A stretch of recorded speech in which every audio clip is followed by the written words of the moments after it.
আমার খুব পছন্দের একজন ব্যক্তিত্ব ইমাম হুসাইন রাদিয়াল্লাহু আনহু, নাম মনে আছে না? তার কারবালার মাঠের ঘটনা আপনারা জানেন। এগুলো মহাকাব্য। তিনি সপরিবারে নিহত হলেন, শেষ পর্যন্ত কিন্তু আত্মসমর্পণ করেছেন। তিনি প্রস্তাব দিলেন, আমাকে ছেড়ে দাও, আমি মদিনায় চলে যাই, আমাকে ছেড়ে দাও, আমি মক্কায় চলে যাই, ছেড়ে দাও আমাকে, আমি কোনো সীমান্তে চলে যাই, সেখানে জিহাদ করে শহীদ হই। তারা কিন্তু সুযোগ দেয় নাই। আমাকে বলেন, যারা তাকে আক্রমণ করেছিল তারা কি কালিমা পড়া মুসলমান ছিল না? বলেন, তারা কি কাফের ছিল? তাহলে এমনকি ইমাম হোসেন যে এখানে প্রতিবাদ করলেন, হাতে অস্ত্র উঠিয়ে নিয়ে যুদ্ধ করে শেষ পর্যন্ত শহীদ হলেন, তার যুদ্ধটা কি সন্ত্রাসী কর্মকাণ্ড ছিল? ঠিক অনেকে আছে আমাদের সমাজে, তারা মনে করে যে মুসলিমরা যতই পাপ করুক না কেন ওদেরকে কিছুই বলা যাবে। এমন একটা কনসেপ্ট আমাদের সমাজে আছে, মুসলিম তারা ভাই কালিমা পড়ছে, লা ইলাহা ইল্লাল্লাহ বলছে, তাকে আপনি কেন এইভাবে চার্জ করেন? আরে কালিমা তো আব্দুল্লাহ বিন উবাইও করেছিল। আব্দুল্লাহ বিন উবাই কি কালিমা পড়ে নাই? তাহলে কি আপনি তাকে মুমিন বলে গণ্য করবেন? মনে রাখবেন একটা কথা, যাকে তাকে কোনো ক্ষুদ্র বিষয়ে কাফেরও যেমন বলা যাবে না, আবার যাকে তাকে মুসলমানও বলা যাবে না। এটা বুঝতে হবে আমাদেরকে। ইমান ভঙ্গের কারণগুলো আমাদেরকে শিখতে হবে। যে যাকে তাকে যেমন আমরা কাফের তাকফির করবো না, ঠিক একইভাবে যাকে তাকে মুসলমান পাক্কা মুসলমানও বলা যাবে না। আল্লাহ পাক আমাদেরকে বোঝার তৌফিক দান। ঠিক এইভাবেই উমর রাদিয়াল্লাহু আনহু একদিন ফজরের নামাজে দাঁড়িয়ে কিরাত করছেন। পিছনে এক দাস, এই ফাইরুজ আবু লুলু, একেবারে ধারাল ছুরি দিয়ে উমর রাদিয়াল্লাহু আনহুকে 2-3টা আঘাত করলো। উমর রাদিয়াল্লাহু আনহু শহীদ হলেন। এগুলো মহাকাব্য রচিত হয়েছে, কারণ ইসলামের বীর সিংহদেরকে কেউ আসলে সামনে থেকে মারতে পারে না। কথা বুঝতে পারছেন? ওইভাবেই চোরাগপ্তই মারতে হয়েছে। আল্লাহর কসম, উমর রাদিয়াল্লাহু আনহু যে জায়গায় শাহাদাত বরণ করছেন ওই জায়গায় আমি দাঁড়াইছি, ওই জায়গাতে আমি দেখে আসছি কোন জায়গায় তাকে শাহাদাত বরণ করছে। ওখানে ওইসব জায়গাগুলো জিয়ারা করলেও মনের মধ্যে এই চেতনাগুলো জাগে। সুবহানাল্লাহ। আলী ইবনে আবি তালেব কুফার মসজিদে যাচ্ছেন, রাস্তায় এক ব্যক্তি তাকে চোরাগপ্ত হামলা চালিয়ে তাকে হত্যা করেছে। আল্লাহর বীর সৈন্যদেরকে কেউ সামনে থেকে আঘাত করা সুযোগ পায় না। এগুলো হচ্ছে মহাকাব্য, জাজল্যমান মহাকাব্য। আরেকজন ব্যক্তির কথা বলে শেষ করে দিচ্ছি, অনেক আছে ভাই, বলতে থাকলে অনেক সময় লাগবে। রাজি একটা জায়গার নাম, ওখান থেকে কিছু লোক আসছে, এসে বলছে, ইয়া রাসূলুল্লাহ, আপনি আপনার কিছু সাহাবীকে পাঠান, আমরা ইসলাম কবুল করব। ট্র্যাপ। আপনারা একটু ভালো করে খেয়াল রাখবেন এগুলা। যে কেউ যখন তখন যাই বলবে হ্যাঁ হ্যাঁ করতে যাবেন, মানুষের কথার পিছনে, ওদের কাজের পিছনে উদ্দেশ্য বোঝার চেষ্টা করবেন। ঠিক আছে? সবসময় কিন্তু আবেগে ভাসতে হবে। আমরা কিন্তু এই জায়গায় ভুল করতেছি, অনেক ভুল হচ্ছে মাঝখানে। আমরা বিনয়ের সাথেই তাদেরকে বলবো যে ওলামায়ে কিরামদের সাথে মাশওয়ারা করে সিদ্ধান্ত নিতে, তাহলে ইনশাআল্লাহ ভুলটা কম হবে ইনশাআল্লাহ। ঠিক আছে? তো নবীজি 10 জনকে পাঠালেন, তারা দাওয়াত তো কবুল করেই নাই। হঠাৎ রাজি নামক জায়গায় তাদেরকে ঘিরে ফেললো, ঘিরে ফিরে 3 নিক্ষেপ করে 10 জন সাহাবী 7 জনকে শহীদ করে ফেললো। ট্র্যাপে। মানে এমনও আছে যে ওয়াজ মাহফিলে ডেকে মানুষ অনেক আলেমদেরকে মানে খারাপ কিছু করে ফেলেছে, এরকম হিস্ট্রি আছে।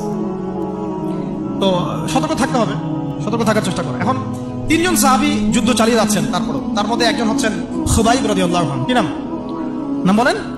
খুবাইব রাদিয়াল্লাহু আনহু। খুবাইব রাদিয়াল্লাহু আনহুকে এক পর্যায়ে মানে আর কতক্ষণ পারা যায়, 100 জন ঘিরে ফেলছে, আমরা 10 জন, 7 জন শহীদ হয়ে গেছে, 3 জন বাকি আছে, কতক্ষণ পারা যায়? তো তারা বললো যে তোমরা পাহাড় থেকে নেমে আসো, তোমাদেরকে ছেড়ে দিব। 3 জন মাশওয়ারা করছেন, না নামা যাবেন, নামলে কিন্তু ওরা আমাকে ধরে ফেলবে। তারপরে বাধ্য হয়ে এক পর্যায়ে নামতে হয়েছে। নামার সাথে সাথেই একজনকে তারা মেরে ফেলছে, বাকি 2 জনকে তারা মক্কায় বিক্রি করে দিয়েছে। ওই মক্কার 2 জনের মধ্যে একজন হচ্ছেন খুবাইব রাদিয়াল্লাহু আনহু। কি নাম? খুবাইব রাদিয়াল্লাহু আনহু। আরেকজন নাম আসিম রাদিয়াল্লাহু আনহু। আসিম রাদিয়াল্লাহু আনহুকে তারা হত্যা করেছে এবং তার লাশটাকে বিকৃত করার চেষ্টা করেছিল। কিন্তু আসিম রাদিয়াল্লাহু আনহু ওই সময় দোয়া করেছিলেন, আল্লাহ আমার লাশকে কোনো কাফেরের হাতে বিকৃত হতে তুমি দিও। যুদ্ধ করতে করতে কথাটা বলেছেন, কারণ তিনি বুঝতে পারছেন যে 100 জন ঘিরে ফেলছে। ওদের একটা ট্রেডিশন ছিল লাশ বিকৃত করা। আল্লাহ আমার লাশটাকে তুমি কোনো কাফেরের হাতে বিকৃত করতে দিও। তখন আল্লাহ রাব্বুল আলামিন তার শাহাদাতে পড়ে এক ঝাঁক ভেমরুল পাঠায় দেন, তারা তার গায়ের উপর বসে পড়ে, কোনো কাফের তাকে হাত দিতে পারে না। আল্লাহ তাকে এভাবে সাহায্য করে। আর এদিকে খুবাইব রাদিয়াল্লাহু আনহুকে বিক্রি করে দেওয়া হলো মক্কায়, তাকে জেলখানায় রাখা হচ্ছে। তো খুবাইব রাদিয়াল্লাহু আনহু জেলখানায় বসে আছেন, এটা একটু শুনেন আপনারা। জেলখানায় বসে আছেন, তার খুরের কাজের প্রয়োজন হয়েছে। ছেলেদের প্রয়োজন হয় না? খুরের কাজ তো বুঝতে পারছেন, এটা আপনারা। তো খুর চেয়েছেন, একটা খুর দাও। এখন কথা হচ্ছে খুবাইব রাদিয়াল্লাহু আনহু খুর চাইছেন, খুর দেওয়া হয়েছে, তারা খুর দিচ্ছে। তো খুর কাজ শেষ করার পরে ওই কাফেরদের একটা বাচ্চা, ছোট বাচ্চা, তো দৌড়াদৌড়ি করতে গিয়ে ওই জেলখানার ভিতরে ঢুকে গেছে, খুবাইব রাদিয়াল্লাহু আনহুর কাছে চলে আসছে। তো খুবাইব রাদিয়াল্লাহু আনহু কিন্তু পারতেন তাকে জিম্মি করে ওখান থেকে বের করতে, তাই না? কোলে বসে আদর করতেছেন বাচ্চা, যার বাচ্চা সে তো আতঙ্কে, এইবার তো অবস্থা খারাপ, আমার বাচ্চাকে মেরে ফেলে তো সমস্যা। তো খুবই রাদিয়াল্লাহু আনহু তাকে ছেড়ে দিলেন এবং আল্লাহ পাক ওই জেলখানার মধ্যে আল্লাহর পক্ষ থেকে তাকে আঙ্গুর খাওয়ালেন। ওই সময় ওই আঙ্গুর কথা পাওয়া যাচ্ছে না, কিন্তু জেলখানায় তিনি বসে আঙ্গুর খাচ্ছেন। কাফেররা বলেছে নিজেরাই, খোবাইবের চেয়ে শ্রেষ্ঠ কোনো বন্দী আমরা কখনো দেখি, খোবাইবের চেয়ে শ্রেষ্ঠ কোনো বন্দী আমরা কখনো দেখি না। খোবাইব রাদিয়াল্লাহু আনহুকে এরপরে মক্কার বাজারে নিয়ে যাওয়া হয়, একটা গাছের কাছে নিয়ে গিয়ে, শেষ করে দিচ্ছি লাস্ট পয়েন্ট, তাকে শুলদণ্ড দেওয়া হয়। কি দণ্ড? শুলদণ্ড। এটা আপনারা বুঝবেন না, এটা এমন না যে গলায় ফাঁসি দেওয়া। শুলদণ্ড কি একটু সার্চ করে দেখেন। লোহা পিছন দিয়ে, মানে শরীরে একটা পাশ দিয়ে ঢুকিয়ে আর একটা পাশ দিয়ে বের করে দেওয়া নাম শুলদণ্ড। নাউযুবিল্লাহি মিন যালিক, সুবহানাল্লাহ, লা হাওলা। কি মানুষ! তখন তাকে বলা হচ্ছে, তোমাকে যদি শুলদণ্ড না দিয়ে মুহাম্মাদকে তোমার জায়গায় নিয়ে আসি, তুমি কি খুশি হবা? তিনি বলছেন, আমার জায়গায় মুহাম্মাদের একটা চুলো যদি রাখা হয় আমি সেটাও সফল। তুমি কি চাও বলো, শেষ শেষ ফয়স কি? তখন খুবাইব রাদিয়াল্লাহু আনহু বলছেন, আমার শেষ ইচ্ছা হচ্ছে 2 রাকাত নামাজ পড়া। 2 রাকাত নামাজ পড়ার সুযোগ দেওয়া হলো। তিনি একটু শর্টকাটে নামাজ পড়লেন, বললেন যে আমি যদি নামাজ লম্বা করতাম তোমরা হয়তো বলাবলি করতে, আমি ভয় পাচ্ছি। এরপরে তিনি 2টা কথা বলেছেন। এক, এটা শেষ পয়েন্ট, 2টা কথা বলেছেন। একটা হচ্ছে সমস্ত মানুষদেরকে লক্ষ্য করে তিনি বলেছেন দোয়া, আল্লাহর কাছে হাত তুলে দোয়া করেছেন, আল্লাহুম্মা আহসিহিম আদাদা, আল্লাহ তুমি একটা একটা করে এদেরকে গুনে রাখো, ওয়াকতুলহুম বাদাদা, এবং তাদের একটা একটা করে তুমি হত্যা করবা। কে বদয়া করতেছেন? এবং কি শেষে একটা লাইন আছে, ওয়ালা তাতরুক মিনহুম আহাদ, আল্লাহ তুমি তাদের একজনকেও বাকি রেখো, তুমি সবগুলোকে আল্লাহ তুমি একটা একটা করে হত্যা। পরবর্তীতে আসলে কিন্তু হয়েছেও তাই, বিভিন্ন সময় এরকম কনফ্লিক্ট হয়েছে। তো তবে কিছু মানুষকে আল্লাহ ইসলাম কবুলের সুযোগ দিয়েছেন শেষ পর্যন্ত। এরপরে তিনি দোয়া করছেন, এরপরে তিনি একটা কবিতা আবৃত্তি করেছিলেন, এটা আমাদের আজকের আলোচনার শেষ অংশ। ওই অবস্থায় তিনি কবিতা আবৃত্তি করছিলেন। এই কবিতাটা আমরা সবাই যেন মুখস্থ করার চেষ্টা করি। অনেক সিরাতে অনেকভাবে আসছে, আমি আমার মতো করে বলার চেষ্টা করছি। তিনি অনেক 12-14 লাইনের একটা কবিতা আবৃত্তি করেছিলেন। তার শেষের 4টা লাইনে তিনি বলেছিলেন যে ওয়ালাস্তু উবালি হিনা উকতালু মুসলিমান, আমি কোনো পরোয়াই করি না যখন আমাকে মুসলিম হিসেবে শহীদ করা হচ্ছে। ওয়ালাস্তু উবালি হিনা উকতালু মুসলিমান আলা আই জামবিন কানা লিল্লাহি মাসরাই, আমাকে যেদিকেই পাশ ফিরিয়ে হত্যা করা হোক না কেন সেই পাশটা আল্লাহর জন্যই। ওয়াযালিকাল ইলাহ ওয়া ইয়াশা, তিনি এমন একজন ইলাহ যিনি চাইলে ইউবারিক আলা ফি কুল্লি শিলউইন মুমাজ্জা, তিনি আমার প্রত্যেকটা হাড়ে রক্তে মাংসে বরকত দিবেন। এরপর তাকে শহীদ করা। তো প্রিয় ভাইয়েরা, অনেক আলোচনা হলো, করতে থাকলে সারা রাত চলে যাবে, একদিনে তো সব বলা যাবে না। তো ইনশাআল্লাহ আমরা প্রতি মাসে যদি একটা করে সেশন করতে পারি ইনশাআল্লাহ তাহলে আমরা অনেক খুশি।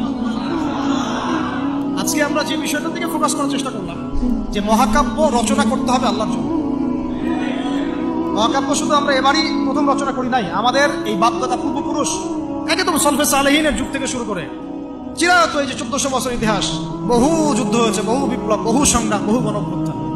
কিন্তু যে অভ্যুত্থানগুলোর উদ্দেশ্য ছিল শুধু দুনিয়া, সে অভ্যুত্থানগুলো কখনো দীর্ঘস্থায়ী হয় নাই।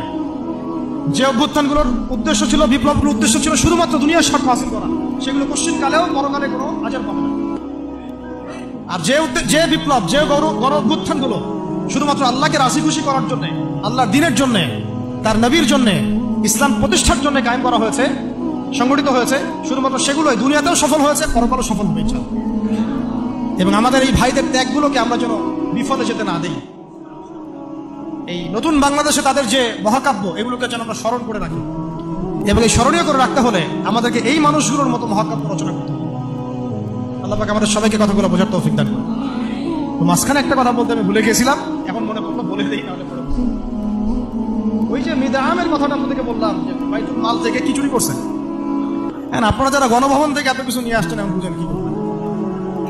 এটা তো বাইতুল মাল হয় নাই ভাই, ওটা কি বাইতুল মাল? এখন এই রাষ্ট্রের কি কোনো আমির আছে যে এটাকে বন্টন করে দিচ্ছে আপনাদের মধ্যে? তা তো করে নাই। তাহলে ফ্রিজ মাছ মাংস ডিম দুধ কলা যে নিয়ে আসলেন, এটার কি হবে? যাক, এটা আল্লাহ পাক যেন মাফ করে দেন, দোয়া করি। আল্লাহ রাব্বুল আলামিন আমাদের সবাইকে নবী সাল্লাল্লাহু আলাইহি ওয়াসাল্লামের সিরাত পড়ার তৌফিক দান করুন। সিরাতের আলোকে দিন বোঝার তৌফিক দান করে। সেই দিন নিজে পালন করব, নিজের পরিবারে কায়েম করব, সেই ইলম অনুযায়ী আমল করব, হালাল খাবো এবং দিনের খেদমত।